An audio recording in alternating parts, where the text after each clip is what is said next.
राष्ट्रीय लोकतांत्रिक पार्टी यानी आरएलपी आज अपना 5वां स्थापना दिवस मना रही है। 4 साल की हुई आरएलपी के संयोजक हनुमान बेनीवाल हमारे साथ हैं, उनसे बात करते हैं। हनुमान जी, पार्टी को 4 साल हो गए और आज आपका 5वां स्थापना दिवस है। 5वें वर्ष में आप प्रवेश कर गए। आपके 4 बड़े जनप्रतिनिधि अभी दिखते हैं, 3 विधानसभा में, 1 लोकसभा में। आगे पार्टी की क्या रणनीति रहेगी?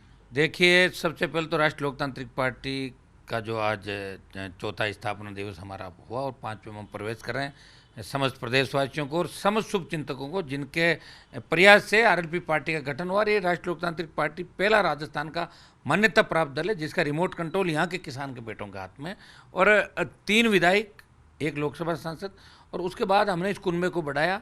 पंचायत चुनाव लड़ाए, पालिका चुनाव लड़ाए, तमाम उपचुनाव लड़ाए, और उपचुनाव के अंदर अच्छा हमारा जो स्थिति थी आरएलपी की अच्छी उपस्थिति हमने दर्ज कराई। एक जगह हम मेवाड़ में सेकंड रहे, एक जगह बीजेपी के साथ बड़ा कड़ा मुकाबला मेरा जहाँ कांग्रेस जीती थी सुजानगढ़ सीट, और साड़ा के अंदर भी अच्छी उपस्थिति हमारी रही। और ये पंचायत चुनाव के अंदर 5 प्रधान हमारे बने। जिला परिषद की भी दर्जन से ज़्यादा सीटें हमारी आई। राजस्थान के तमाम जिलों में हमने चाहे मंडल, जिला परिषद, हर जगह हमारा खाता भी खोला। और म्यूनसिपलिटी के अंदर लोग गांव की पार्टी बताते हैं आरएलपी को, लेकिन शहरी क्षेत्र में भी एक म्यूनसिपलिटी चेयरमैन हमारा राजस्थान के अंदर जीत दर्ज करी। हमने हमारा परिवार बढ़ाया। आज राजस्थान का तमाम जो राजस्थान है, गांव ढाणी से लेकर शहर तक एक ही नज़र गड़ाए बैठे हैं कि ये आरएलपी ही राजस्थान में तीसरा विकल्प बन सकती है, कांग्रेस भाजपा को चुनौती दे सकती है। क्योंकि जो घटनाक्रम राजस्थान में सियासी घटनाक्रम चले, उसके अंदर जिस तरह कांग्रेस और बीजेपी ने मिलकर छोटी पार्टियों को मारना चाहा, छोटी पार्टियों को ख़त्म किया, जैसे बसपा कांग्रेस के अंदर विलय हो गया बसपा का, लोकदल कांग्रेस में चला गया, कम्युनिस्ट दोनों एक बार एक बीजेपी में भागा, फिर दोनों कांग्रेस के अंदर, कम्युनिस्ट दोनों कांग्रेस में चले गए, फिर आपकी जो ये बीटीपी थी ये टूट गई। तो आरएलपी पार्टी, जिसे कांग्रेस और बीजेपी दोनों ने प्रयास किया तोड़ने का, लेकिन आरएलपी टूटी नहीं। विधानसभा में हमेशा कांग्रेस के खिलाफ संघर्ष करती रही। हर मुद्दा, चाहे लंपी का हो, चाहे सीएम के नज़दीकी मंत्री, चाहे महेश जोशी, महेंद्र चौधरी से लेके विदुड़ी, तमाम जो एमएलए मंत्री थे, उनके परिवार पे जब आपराधिक मुकदमे दर्ज हुए तो आरएलपी पार्टी के विधायक थे जो विधानसभा में परिवहन घोटाले से लेके हर मामले को प्रखरता से और प्रमुखता से उस मामले को विधानसभा में उठाया। और राजस्थान के तमाम हितों को लोकसभा में अगर कोई मजबूती से पैरवी करता नजर आया तो नागौर का सांसद जो आरएलपी का सांसद था, वो तमाम राजस्थान के लंबित मुद्दों की पैरवी लोकसभा में करता हुआ नजर आया। और तीनों कृषि बिल जब दिल्ली की सरकार लाई तो हमने सत्ता छोड़ी, एनडीए छोड़ा। मोदी और अमित शाह में नज़दीक था, गठबंधन में साथ था एनडीए में, सिर्फ किसानों के मामले में एनडीए छोड़ के मैं सड़क पर आया। और आज भी आप देखते हैं कि चाहे सेना भर्ती का, अग्निपथ का मामला, उस योजना को वापस लेने की अगर देश में कोई सांसद अगर पैरोकारी कर रहा है, जोधपुर में रैली करके संदेश दिया कि अग्निपथ योजना को दिल्ली को वापस लेना ही पड़ेगा, तो कहीं न कहीं इस देश का नौजवान, राजस्थान का नौजवान और प्रत्येक वर्ग, चाहे कहीं अपराधकारित होता हो, कहीं घोटाला होता हो, तो उम्मीद भरी नज़रों से देखता है कि राष्ट्रीय लोकतांत्रिक पार्टी हमें न्याय दिलाएगी। और बीजेपी विपक्षी भूमिका नहीं निभा रही राजस्थान के अंदर, आरएलपी पार्टी ही राजस्थान में विपक्ष की मुख्य भूमिका के अंदर हर जगह आपको नजर आती है। और आगामी दिनों के अंदर बड़ी रैलियां, अग्निपथ और तमाम जो राजस्थान के इशू है, हमारे टोल मुक्त राजस्थान, फ्री बिजली, कर्ज मुक्त किसान, और दूसरे जो बेरोजगारों को रोजगार, मजबूत लोकायुक्त, इनको लेके आगामी जो रैली हम करेंगे वो चूरू से बड़ी रैली का आगाज हम चूरू के अंदर करेंगे, लाखों लोगों की। और बाकी भी हमारे कार्यक्रम जो लगातार जिला स्तर पर चल रहे हैं, हर आंदोलन जो भी होता है उसका हमारा एक सिस्टम बना रखा। मैं खुद भी जाता हूँ, मेरे विधायक भी जाते हैं, और समय समय पर आप देखते हो सड़कों में लड़ते हुए राष्ट्रीय लोकतांत्रिक पार्टी के लोग नजर। आज मैं तमाम उन जिला इकाइयों को बधाई दूंगा, 33 जिला मुख्यालयों पर वहाँ रैलियाँ निकाल के, बड़ी संगोष्ठियाँ करके, सामाजिक सरोकार के कार्यक्रम करके एक नया संदेश राजस्थान के अंदर दिया कि हम 23 के लिए तैयार हैं, और 23 में एक दल को हम तीसरे नंबर पर धकेल देंगे राजस्थान के अंदर। इतना हौसला राष्ट्रीय लोकतांत्रिक पार्टी के कार्यकर्ताओं के अंदर और आरएलपी इस राजस्थान के जवानों के अंदर है कि अब की बार हम बदलाव करेंगे। कांग्रेस और बीजेपी के घिसा पीटी का जो मामला है, बारंबार एक गठजोड़ जो वसुंधरा गहलोत का रहा, चाहे कांग्रेस बीजेपी का रहा, इस गठबंधन को हम खत्म करेंगे। और हमारे राजस्थान को एक वो छाप जो राजस्थान की हुआ करती थी, जहाँ कभी अपराध नहीं होता था, भय मुक्त, अपराध मुक्त, भ्रष्टाचार मुक्त राजस्थान होता था। एक ज़माने में बाहर से बच्चे पढ़ने के लिए जयपुर के अंदर आते थे, आज ज़माना हो गया कि लोग बच्चों को ले जा रहे हैं, पलायन कर रहे हैं राजस्थान से, कि तो अपराधियों की ऐशगा हो गया राजस्थान। तो हर आदमी एक नए राजस्थान को चाहता है, नया राजस्थान राष्ट्रीय लोकतांत्रिक पार्टी 23 के अंदर लोगों को देगी।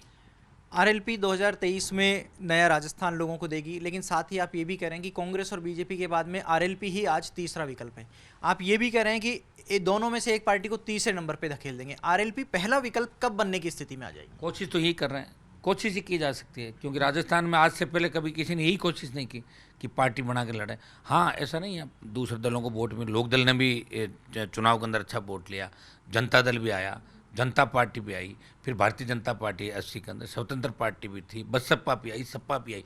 लेकिन इन सब के रिमोट कंट्रोल उत्तर प्रदेश, बिहार, हरियाणा और दूसरे इलाकों के अंदर थे। वहाँ से दिल्ली लेने के लिए, टिकट लेने के लिए जाना पड़ता था। लेकिन आरएलपी पार्टी पहली पार्टी बनी राजस्थान की जिसका रिमोट कंट्रोल, टिकट देने के लिए दिल्ली नहीं जाना पड़ता, जयपुर से, और वहाँ जाके नौजवान वहीं टिकट बांट देते हैं जाके अपने अपने इलाके के अंदर। तो हमें मतलब दिल्ली और नहीं जाना पड़ेगा, एक हमारी खुद की पार्टी बनी। हो सकता है पहला विकल्प भी बन जाए, उसके लिए प्रयास करना पड़ेगा। मैं तो चाहता हूँ कि जब 18 का चुनाव था उस समय बड़े प्रमुख नेता मेरे साथ थे अलग अलग, लेकिन दुर्भाग्य से साथ लास्ट समय तक नहीं रह पाए। अगर रहते तो आज राजस्थान की स्थिति दूसरी होती। और ये हमारे संघर्ष का ही परिणाम है कि 99 पे कांग्रेस चली गई वेंटिलेटर पे, और 70-72 पे बीजेपी को धकेल दिया। सबसे ज़्यादा 90 के बाद सबसे ज़्यादा 30 के लगभग विधायक कांग्रेस बीजेपी को छोड़ के राजस्थान के अंदर बने। लेकिन दुर्भाग्य इस बात का कि बड़े दल कभी नहीं चाहेंगे कि छोटे दल आगे आए, क्षेत्रीय पार्टियां बने। ये क्षेत्रीय पार्टी जहाँ भी बनती है उसमें कांग्रेस बीजेपी सब खिलाफ होकर क्षेत्रीय पार्टी को मारने का प्रयास करते हैं। हम तो चाहते हैं कि पहला दल पहले विकल्प के रूप में आए, लेकिन हमने आपको कह दिया ना कि एक को तीसरे पर धकेल देंगे। हो सकता है कि हम फर्स्ट आ जाएँ। वो फर्स्ट का मैंने इसलिए नहीं कहा कि ये परिस्थितियाँ आगामी 6 महीने के अंदर बन सकती है फर्स्ट आने की, लेकिन ये दावे के साथ कह सकता हूँ कि एक पार्टी राजस्थान में तीसरे नंबर पर जाएगी। आप दूसरे नंबर पर आने की कोशिश कर रहे हैं, हो सकता है पहले पे भी आ जाएं, आपका ऐसा कहना है। तो हनुमान बेनीवाल 2023 में किसी तीसरे को किंग बनाने की भूमिका में आप किंग मेकर होंगे या खुद किंग होंगे? ये तो सुनो 23 की परिस्थितियाँ ही बताएगी। लोकतंत्र के अंदर दो ही चीज़ होती है, जनता की ताकत से सरकार को झुका दो और खुद की कलम की ताकत हो तो अपने लोगों को भला कर लो। आज से आज तक इतिहास गवाह है कि खुद के पास अगर ताकत आई तभी लोगों का भला हुआ है। प्रयास करेंगे, उस समय क्या होता है। हमने पिछली बार एक बयान दिया था कि अगर दूल्हा ढंग का हो तो बाराती भी बन जाएंगे। हम ही चाहते थे कि अच्छा चीफ मिनिस्टर राजस्थान को मिले, और मैं जब 18 के अंदर जीत के आया था तब बहुत क्राइसिस था कांग्रेस के अंदर। गहलोत सीएम बनना चाहते थे, पायलट बनना चाहते थे। तब मैंने एक बयान ये भी दिया, पायलट ने मेरे से समर्थन मांगा। मैंने कहा तीनों आरएलपी के विधायक कांग्रेस को समर्थन देने को तैयार है अगर कांग्रेस सचिन पायलट को मुख्यमंत्री बनाए। लेकिन आपके समर्थक तो आपको ही दूल्हे के रूप में देखना चाहते हैं। आपकी पार्टी के दूल्हे आप हैं, जहां आप जाते हैं वहां पीछे समर्थकों की भीड़ लग जाती है, कतार लग जाती है। देखिए 23 का जो चुनाव है, चुनाव परिणाम अभी आए नहीं। मैंने आपको क्या कहा, एक पार्टी को हम थर्ड धकेल देंगे। आगामी जो 1 साल है ये हमारे लिए मतलब बिल्कुल ही ज़बरदस्त संघर्ष का समय रहेगा। पार्टी चलाने के लिए बहुत बड़ी व्यवस्थाएं भी चाहिए।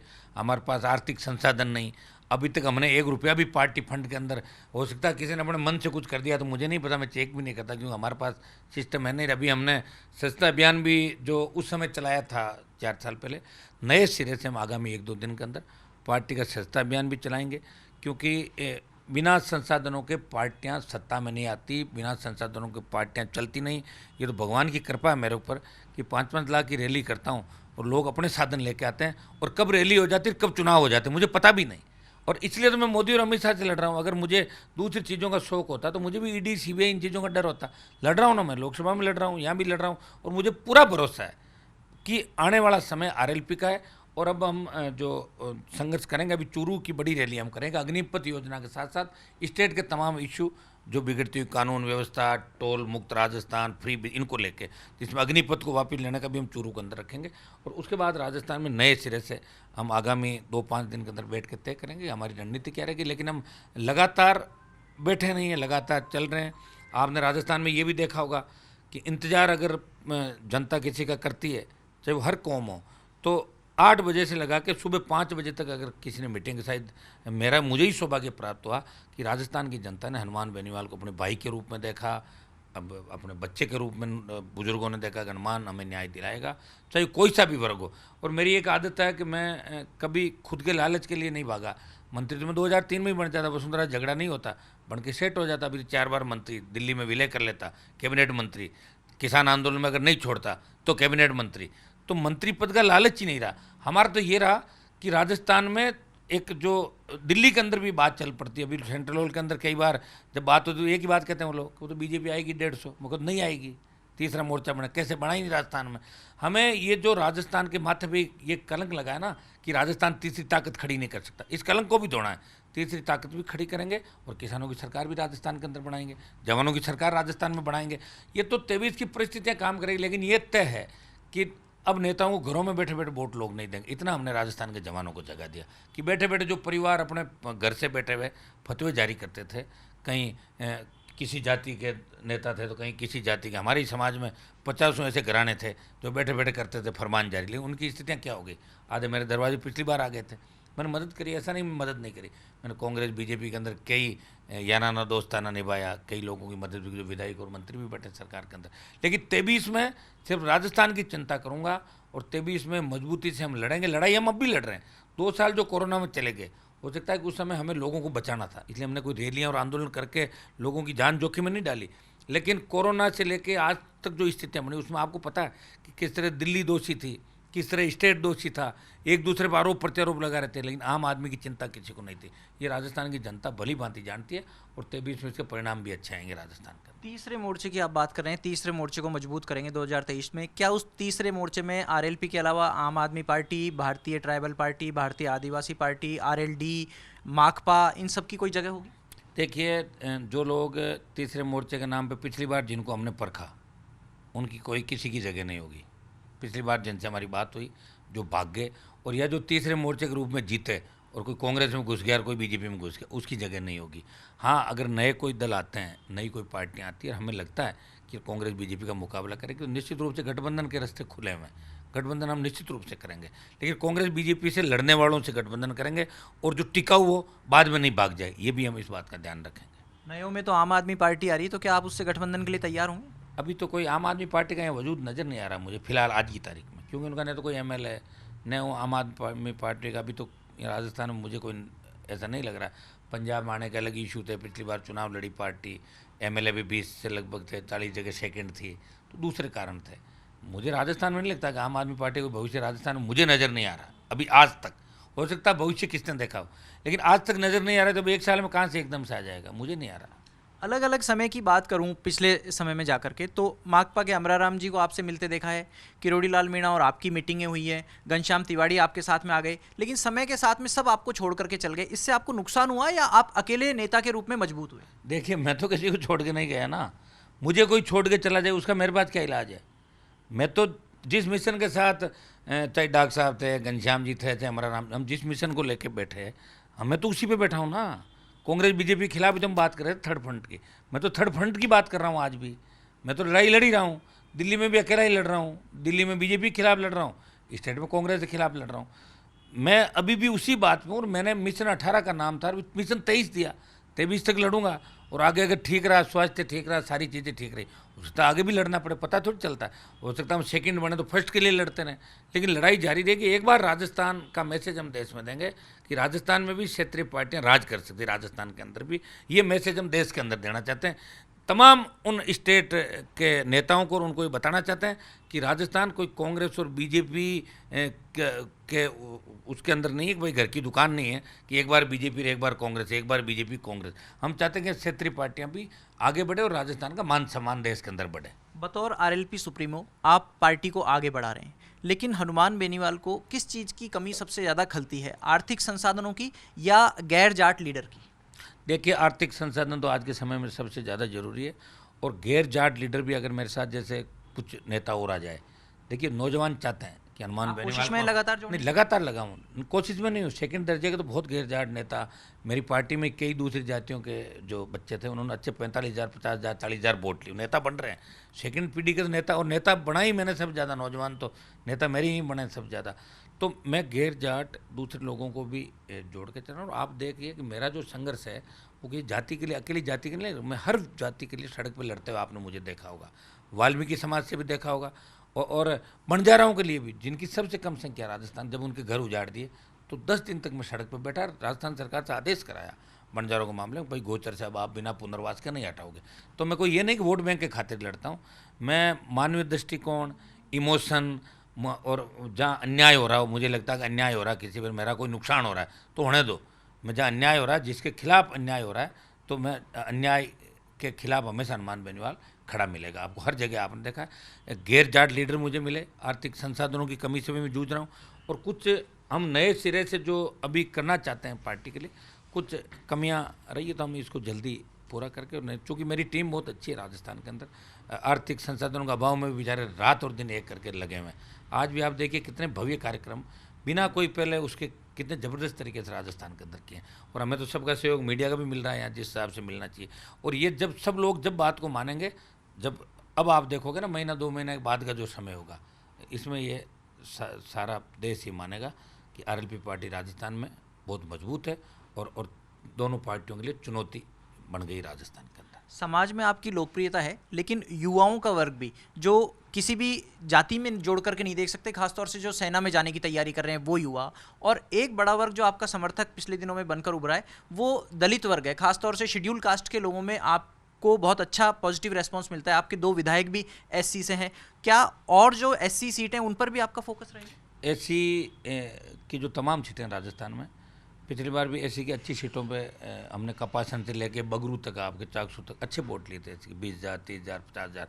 और वो जो सीव के अंदर हमारी सीट थी, वहाँ तो 55,000 के लगभग वोट आए थे हमारे बाड़मेर के अंदर, जहाँ जनरल सीट पे हमने एससी उम्मीदवार उतारा था। तो एससी वर्ग जुड़ेगा, मेरे से तो ब्राह्मण वर्ग भी जुड़ेगा, मेरे से तो बढ़िया भी जुड़ेगा, मैंने राजपूतों को टिकट भी दी थी।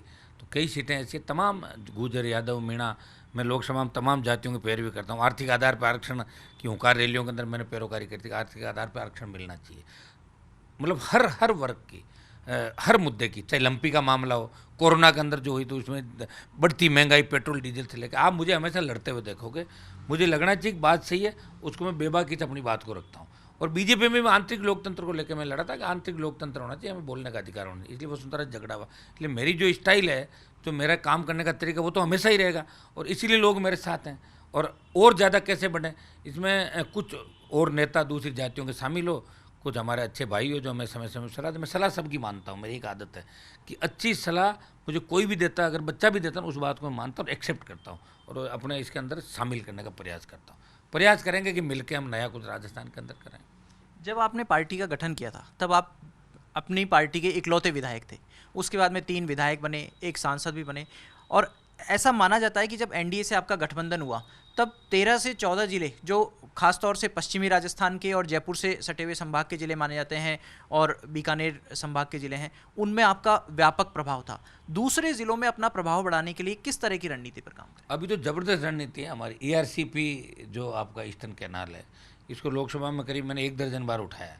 ERCP को लेकर हम बड़े आंदोलन भी अब कर रहे हैं, जिनमें आंदोलन में ERCP को हम शामिल रखेंगे। अब तमाम जो भी राजस्थान में यात्राएं होगी, आंदोलन होंगे, जयपुर को चाहे घेरना होगा, चाहे सड़कों पे होगा, हम ये चाहते हैं कि लॉ एंड ऑर्डर नहीं बिगड़े। देखिए अग्निपथ जो योजना थी, जिस तरह अग्निपथ का विरोध शुरू हुआ देश के अंदर, पहले ही दिन मैंने झंडे के साथ इस आंदोलन की अगुवाई करी आरएलपी पार्टी ने। अगर मैं झंडे के साथ अगुवाई नहीं करता तो यहाँ भी बिहार, बंगाल और उड़ीसा की तरह ट्रेनें जलती, आगजनी होती, और कई लोग मतलब वो गलत ट्रैक पर चले जाते। लेकिन मैं झंडे के साथ आंदोलन, उसका परिणाम ये हुआ कि एक आध जगह हो सकता है कि बच्चों ने कोई गलत ट्रैक पर चले गए होंगे, लेकिन मैं वापस ले आया और उनको एक लोकतांत्रिक तरीके से आंदोलन करना सिखाया कि भाई हमें लोकतांत्रिक तरीके से आंदोलन करना। उसका परिणाम ये था कि जोधपुर में 2 लाख से ज़्यादा बच्चे अग्निपथ के विरोध में और 4 दिन की मेहनत के अंदर आके खड़े हो गए। तो हम ERCP को मुद्दा बनाएंगे, रोजगार को मुद्दा बनाएंगे, बाहरी जो हमारा निवेश है और जो खनिज नीति है, इसके अंदर बदलाव होकर किसानों की आर्थिक स्थिति कैसे ठीक हो, ये तमाम राजस्थान के, चाहे शहरी क्षेत्र को, शहरी क्षेत्र में रोजगार कैसे बढ़े, शहरी क्षेत्र में और स्वच्छता के अभियान कैसे चले, प्रत्येक घर को पानी, बिजली, सड़क सुरक्षा से लेकर जो भी आपके स्वास्थ्य से लेकर मुद्दे, इन सब को लेकर चलेंगे तो निश्चित रूप से राजस्थान जो एक राजस्थान की संस्कृति, आप देखिए राजस्थान का व्यक्ति जब देश के अंदर जहाँ भी जाता है तो घुल मिल जाता है वहाँ पे, और वहाँ उन्होंने अलग मारवाड़ी भाइयों ने हमारी छाप छोड़ी देश के हर कोने के अंदर। अब देश के हर कोने के अंदर बैठा हुआ राजस्थान भी जब मैं जाता हूँ तो मेरा सम्मान करते बात ही जरूर करता है कि राजस्थान में कुछ ऐसा जरूर करोगे, अपनी खुद की सरकार बने राजस्थान की। कांग्रेस बीजेपी पिंड छोड़ा हो हमारा, ये क्योंकि ये जो मिलाजुली का खेल चल रहा है, आप बताइए गहलोत वसुंधरा का जो 22 साल का खेल, अब कांग्रेस बीजेपी कैसे हाथ मिला लेती है। महेश जोशी का मामला है तो बीजेपी के 1 दर्जन नेता कह देते हैं अरे महेश जी खिलाफ मामला मत उठाओ, हमारे आपस में अच्छी दोस्ती है, कई बिजनेस पार्टनर होते हैं आपस में। तो इनके लिए आम आदमी को पता है। और ये सोशल मीडिया और प्रिंट मीडिया, इलेक्ट्रॉनिक मीडिया, ये आपको मैं धन्यवाद इस बात का दूंगा कि आपने लोगों, प्रत्येक व्यक्ति की आंख खोल दी, उसको सिखा दिया क्या करना क्या नहीं करना। तो लोग वोट की ताकत से इस बार 23 के अंदर बड़ा बदलाव राजस्थान में करेंगे। हम ये भी चाहते हैं कि यार हमारा बदलाव नहीं हो रहा है, पड़ोसी सब जगह हो गए, हरियाणा में हो गया, मध्य प्रदेश के अंदर भी बदलाव की स्थितियाँ होगी, यूपी में हो गया, तो यार राजस्थान में क्यों नहीं, पंजाब में हो गया, तो राजस्थान में होना चाहिए।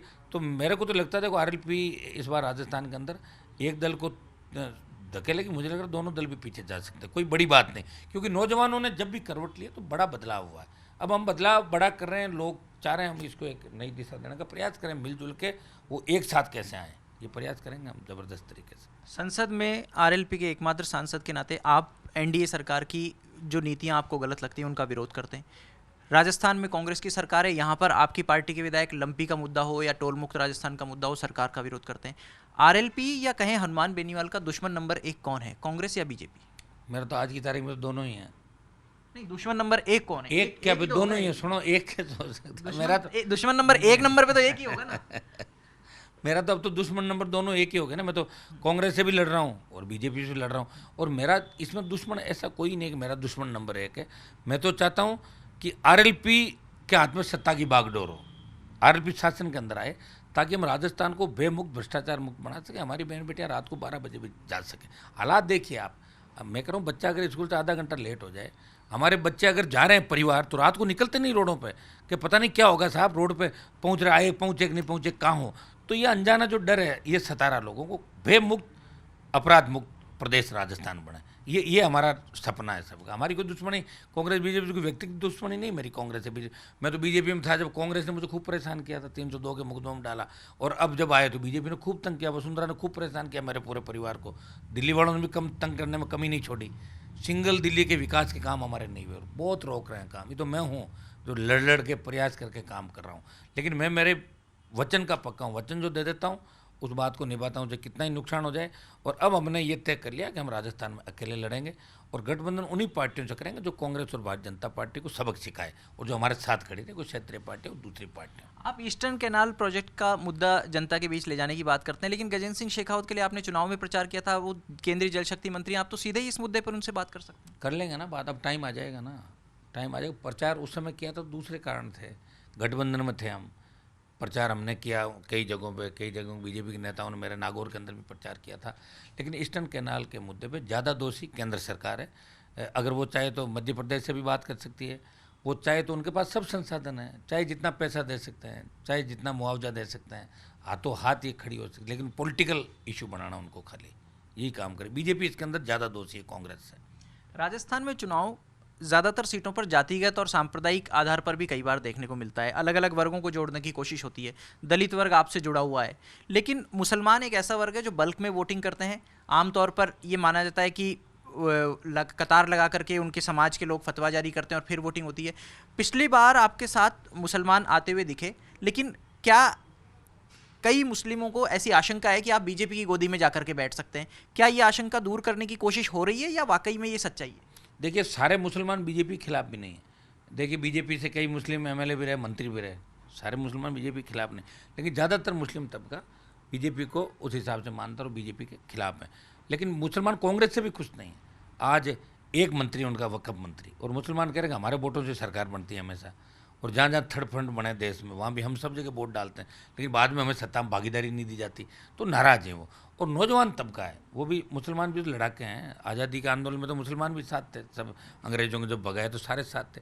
वो भी चाहते हैं मुख्य धारा में आए, हमें कोई ऐसा मजबूत नेता मिले जो हमारी पैरोकारी कर सके, हमारे विकास की बात कर सके, हमारे रोजगार की बात कर सके। तो निश्चित रूप से राष्ट्रीय लोकतांत्रिक पार्टी उन्हें अपना दल, खुद का दल दिखता है कि भाई राष्ट्रीय लोकतांत्रिक पार्टी हमारे लिए ठीक हो सकती है। लेकिन हाँ, ये बात मुसलमानों के अंदर कहीं न कहीं एक शंका ये होती है कि हनुमान जी तो बीजेपी के अंदर पहले साथ थे एनडीए में, तो ये बात जरूर उनके रहती होगी। लेकिन अब सब नौजवान जानता, सारी बातें जानता कि सड़क पे कौन लड़ रहा है। कांग्रेस नहीं लड़ रही है। वह गहलोत की सरकार किसने बचाई? वसुंधरा जी ने बचाई थी। बीजेपी ने ही गहलोत की सरकार बचाई थी। ये भी मुसलमान जानता है सारी बातें। तो मुझे लग रहा है कि राजस्थान का मुसलमान, दलित और 36 को मैं तो ये कहूँगा कि हर वर्ग इस बार राष्ट्रीय लोकतांत्रिक पार्टी के साथ खड़ा मिलेगा। आप राजस्थान का मुसलमान ओवैसी के साथ जाएगा कि नहीं? अब वो तो उस वक्त बताएगा, लेकिन मेरे साथ खूब तादाद के अंदर आएंगे आरएलपी के साथ मुस्लिम। हनुमान जी, जातियों से अलग हट करके वर्ग की बात करें तो एक सबसे बड़ा वर्ग है ओबीसी का, और ओबीसी आरक्षण का, खासतौर से नौकरियों में ओबीसी आरक्षण की सही पालना को लेकर के प्रदेश में इन दिनों युवा आंदोलित है। इस मुद्दे पर आरएलपी क्या सोचती है, क्या नजरिया है यार? देखिए, ये जब 2018 के अंदर वसुंधरा ने परिपत्र जारी किया था, जिसमें 12.5% वो आर्मी वाला शामिल कर दिया था मामला, इसको लेके ओबीसी के नौजवानों को बड़ा लॉस हुआ। लेकिन कांग्रेस की सरकार लंबे समय रही 18 के बाद, 19, 20, 21 तक कांग्रेस को याद नहीं आया, और 2 अमेंडमेंट कांग्रेस ने भी किए, उस पर मोहर लगाई वसुंधरा के आदेश पे। तब ये आज हमारे जो कई कांग्रेस के नेता और विधायक कर रहे हैं, उस समय मंत्री थे, तब तो ये कह रहे थे कि वो जो वसुंधरा ने ठप्पा लगाया वो सही है। और जब उनकी ज़मीन खिसक गई, मंत्री पर चले गए, तो कुछ ओबीसी के नौजवानों को बरगला के वो कहना चाहते बात। अभी पिछले दिनों यहाँ बैठे थे, आप सीधे तौर पर हरीश चौधरी की बात कर रहे हैं? देखिए वही कर रहा था, और वो तो मिनिस्टर था ना उस समय, तब ध्यान रखता। 19 में क्यों नहीं आवाज़ उठाई? मैं तो 19 से उठा रहा हूँ, 18 से उठा रहा हूँ। मैं तो 18 में पहला लेटर लिख दिया था जब मैं विधायक था। इस बात का अपोज किया मैंने कि इस तरह नहीं होना चाहिए। 18 में किया, 19 में किया, और अब विरोध सड़क पे हम लोग कर रहे हैं। मेरे विधायकों ने विधानसभा के अंदर ओबीसी की विसंगतियों को दूर रखने का मामला पुरजोर तरीके से उठाया, किसी कांग्रेसी विधायक ने नहीं उठाया। अब ये खाली प्रोपोगंडा करके और सामान बचा नहीं तो क्या करें? तो ओबीसी का बहाना बनाओ। मैं तो लोकसभा के अंदर भी उठाऊंगा इस बार जाऊंगा जब, और मैं इसको बड़ा रूप दूंगा। मैं खाली अखबार में छपने के लिए और यहाँ खाली बैठ कर ये करने के लिए नहीं, भाई हमें वोट मिले, इसके लिए मैं काम नहीं कर रहा हूँ। मैं उन लोगों को, कांग्रेस के नेताओं को पूछना चाहता हूँ कि जब 19, 20, 21 के अंदर आपकी सरकार थी, जब कई नौकरियाँ लग गई थी, जब ओबीसी का कोटा खा रहे थे दूसरे लोग, तब आप कहाँ गए थे? उस समय क्यों नहीं चेते? और 22 में क्या कौन सपने में आया आपके कि 22 में अचानक ओबीसी याद आ गई आपको? मैं उनसे पूछना चाहता हूँ ये सवाल कि 22 तक कहाँ सो रहे थे आप लोग? इसका जवाब तो देंगे ना कि भाई आपने तो मोहर लगाई कैबिनेट के अंदर, वसुंधरा के फैसले पे मोहर लगी, 19, 20, 21 में अमेंडमेंट हुए, और उन अमेंडमेंट पर अभी भी जो आप कमिटमेंट करके आए थे सीएम के, वहाँ कहाँ पूरा हुआ कमिटमेंट? बताओ, 48 घंटे के अंदर पूरा होना था। फिर आप विसंगति दूर करो। मैं ये भी मांग करूँगा कि जो कोटा अभी बच्चों को उस समय जो मिलना चाहिए था, वो तो नौकरियां ख़त्म हो गई, तो हम चाहेंगे कि उन नौकरियों को भी, जो ओबीसी के हमारे बच्चों का कोटा दूसरी जगह चला गया, उसको भी वापस नए सिरे से भरा जाए, वो भी किया जाए। उसके अंदर हम ये मांग भी रखेंगे। तो अगर हरीश चौधरी ये प्रोपेगेंडा कर रहे हैं तो ये प्रोपेगेंडा क्यों है? क्या बाइतू की सीट खतरे में लग रही है क्या? बाइतू सीट तो खतरे में ही, पिछली बार हाथाजोड़ी करके जीता था मेरे से। मेरे को कहा कि आप मैं फार्म भरता, पिछली बार हरा देता इसको, मैंने नहीं भरा। और जो मेरे कैंडिडेट थे वो उस समय उनकी इतनी वहाँ बाइतू के अंदर इतना परिचय उनका था नहीं, फिर भी सेकंड नंबर रहे, 13 राउंड तक आगे चले वो।